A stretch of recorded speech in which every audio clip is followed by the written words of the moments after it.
Hamas formed in 1987 and has held political power over the Gaza Strip since it seized power in a violent coup from Fatah in 2007. Each one of them is having a totally different view about how to run the sacred fight against Israel and how to bring in salvation for the Palestinians. Professor Uzi Rabi of Tel Aviv University sees Hamas having a more political long-term priority, which is why Hamas stayed out of the fighting. He would like to have a foothold in Judea and Samaria, and in due time actually to replace Abu Mazen, the old leader of Fatah movement, and they would like to turn Hamas into the unquestionable leader of Palestine. They are also having a kind of an influence in East Jerusalem. Hamas also wants to be seen as protector of the Al-Aqsa Mosque on the Temple Mount. It's already warned Israel about the upcoming Jerusalem Day parade, marking Israel's reunification of the city. In 2021, Hamas fired rockets at Jerusalem during the parade, sparking a conflict. While both Hamas and Islamic Jihad get support from Iran, the latter is much more connected to the regime and focused more on violence than politics. This is, by the way, a very, very extremist organization. They don't have whatsoever agenda in the sense of running people, in the sense of conducting the daily life of a society. They are a very, very extremist group, which was founded in 1981, which means actually more than 40 years ago. They are ultimate proxies of Iran.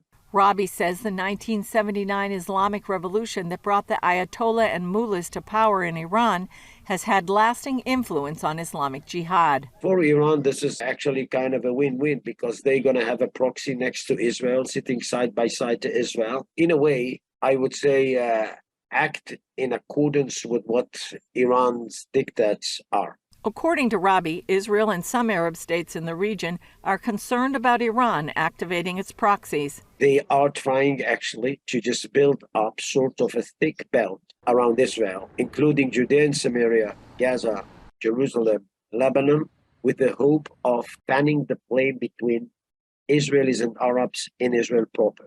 Rabi sees Israel trying to drive a wedge between Hamas and Islamic Jihad, and Hamas realizes it could have lost money had it entered the recent battle against Israel. Many work permits for more than 17,000 Palestinians. This is kind of a game changer when it comes to the Gazan economy. Hamas got actually new rights when it comes to the fishery. Hamas gets money from Qatar. This is, for the time being, very, very comfortable for Hamas. He adds that while this strategy works for now on a tactical level, in the long run, Israel will have to deal with Hamas, which is building forces to the north in Lebanon. So one way or the other, we have actually to prepare ourselves for something bigger when it comes to Iran and its proxies. That means the Middle East as a whole has big decisions to make as it heads further into the 21st century. There is an ongoing cooperation between so many Arab states and Israel. This is almost a miracle after the Abraham Accords. On the other hand, there are some challenges coming from these guys in the Middle East. And Iran and its allies are trying actually to install instability in order to make Iran much more hegemonic than it is. Julie Stahl, CBN News, Jerusalem.